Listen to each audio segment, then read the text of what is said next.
etc. I find it extremely unrealistic to expect an Armenian revival among the Pomaks. It's the kind of unrealistic dream world which has caused great disaster for the Armenian nation many times in history, most notably in 1915. And I'm really a little bit worried that similarly unrealistic, uh, emotion-based policy is being advocated again. It can only lead to disaster. It can only lead to great tragedy for the Armenian nation. Armenians have never been a great national force in history.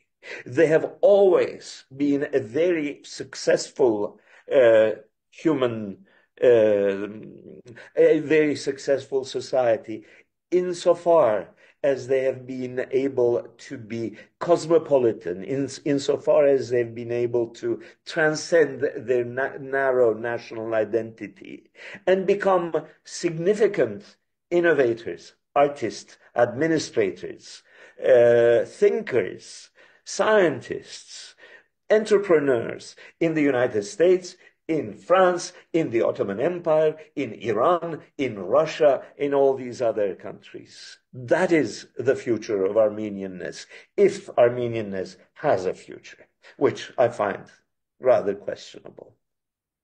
Mhm. You mean that Armenians must be a societist among other nations without having a strong state? We are superior to the narrow nationalism of countries or societies like the Georgians, the Bulgarians, the Estonians, the Ukrainians, etc., etc. We are far more valuable in global history, in the history of mankind, because we've been flexible, because we have served the Byzantine Empire, we have served the Arab Empire, we have served the Persian Empire, we have served the Ottoman Empire, and the others. That is where Armenians have shined. They have been able to show their extraordinary talents and abilities insofar as they have avoided the narrow nationalist temptation. Mm. You mean that continues the traditions of our ancestors? I mean, when we had uh, big states on Armenian highlands, is to become a nationalist. I didn't You, catch your question. Please repeat. I mean that you mean to have a strong state, effective state, on the Armenian highland, on the land of our ancestors. This doesn't mean to be, for in Armenian case, to be nationalist. Yeah. Okay. Throughout much of history, there was not an Armenian state. From the year 428 to the year 890, there From was what? no Armenian state. I not heard. From what time? From 428 From until 428 until. until 890, there was no Armenian state. Again, there was no Armenian state from the fall of Ani in 1045 until God knows when. And again, there was no Armenian state from the time of the Turkish invasions until 1918. And then again, there was no Armenian state from 1920 until 1991. So Mhm. Armenians have been able to survive without a state. Mhm. It's harder now because we do no longer have a strong religious bound community that binds the Armenians together. However, uh, nevertheless, Mhm. You are talking about a strong state. We do not have a strong state now. You cannot call the Republic of Armenia a strong state. It's Yes, I very agree. Now, unlikely to not, become yes. a strong state in the near future. Mhm. Armenians should be able to live with that fact. The brightest period of Armenian modern history is from the middle of the 19th century until 1915. 60 years of the last 60 years of the Ottoman Empire, when Armenians had become the most brilliant community within the Ottoman Empire. Uh, Producing an extraordinary array of talented, powerful, and interesting individuals when they had no political strength whatsoever.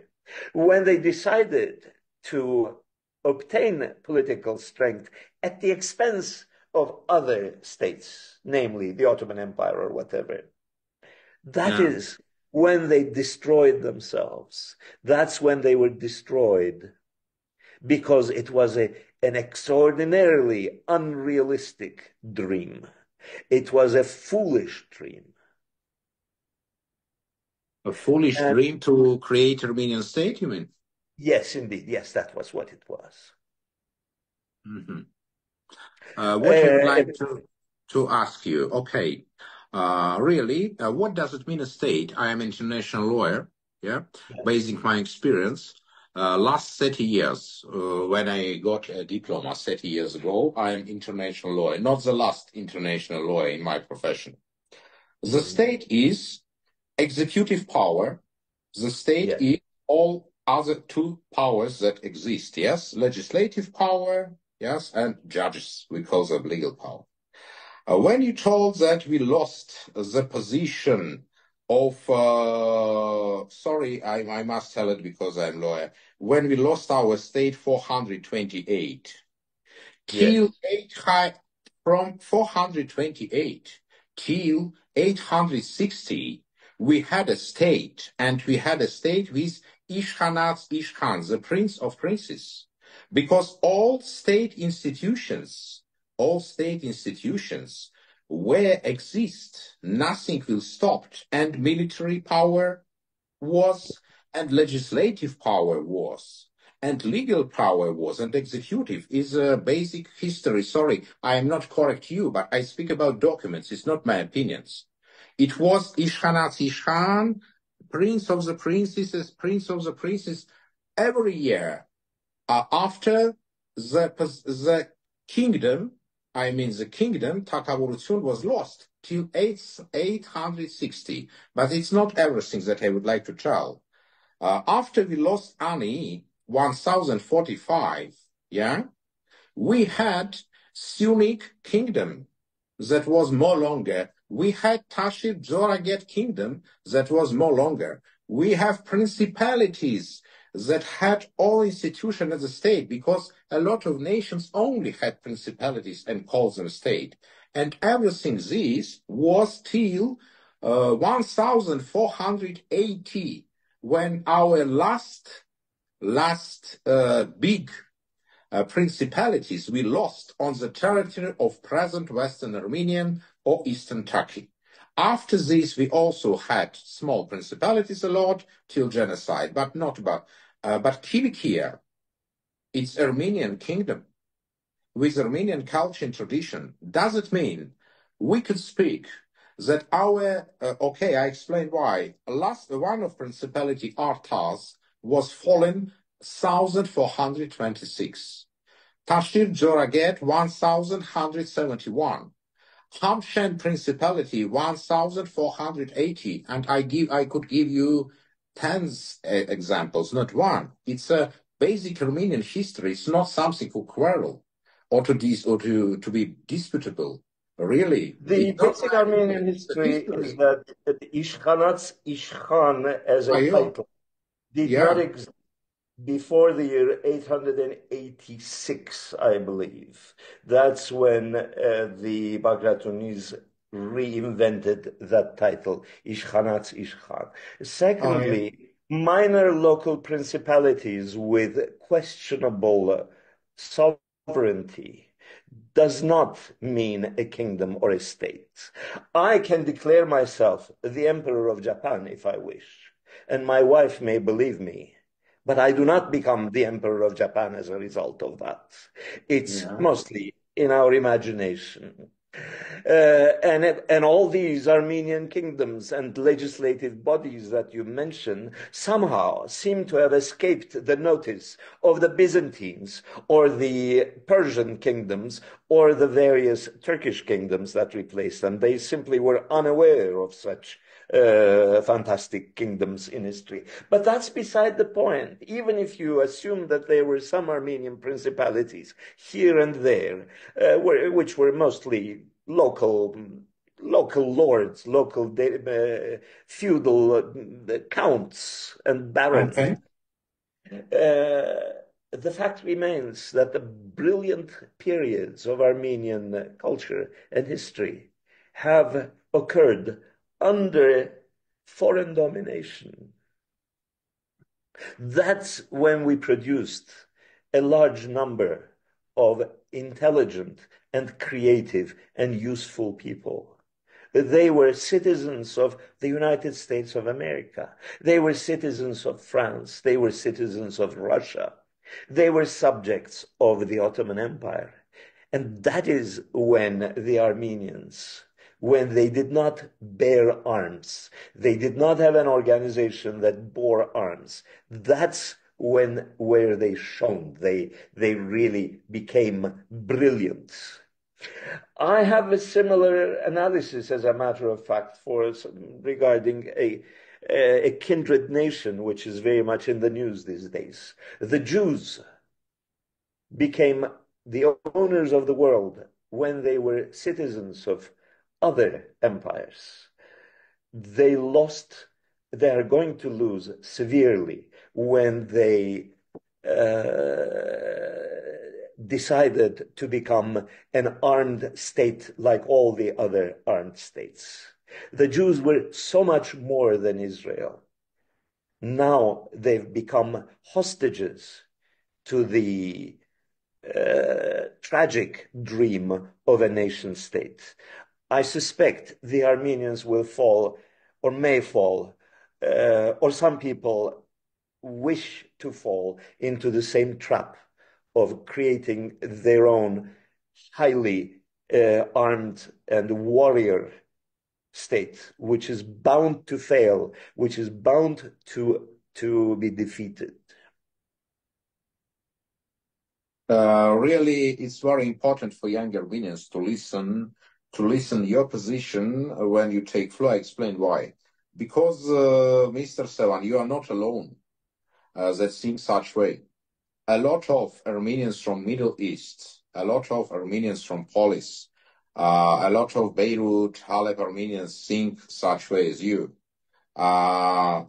Armenians from post-Soviet Armenia and from post-Soviet unions, they also would like to think something, but because they lost practically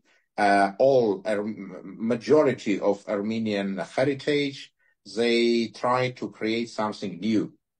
But what is my position? What is my position?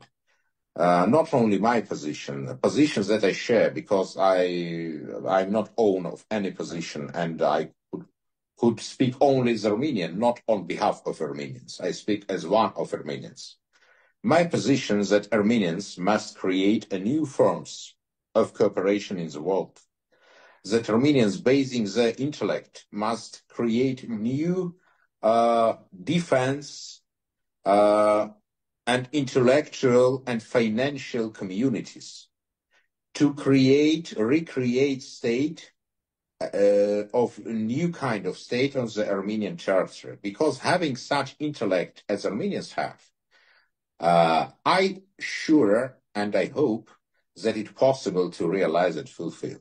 Does not mean to fight against Turks, against Kurds, against other nations. No, I speak about creation of strong Armenian state for Armenians, not to fight with somebody. State for, not against. This I would like to tell. Yes, and for this, yeah. I agree with your ideal to a certain extent. Yes, I believe that greater cooperation should be established among Armenians. They should be able to communicate with each other.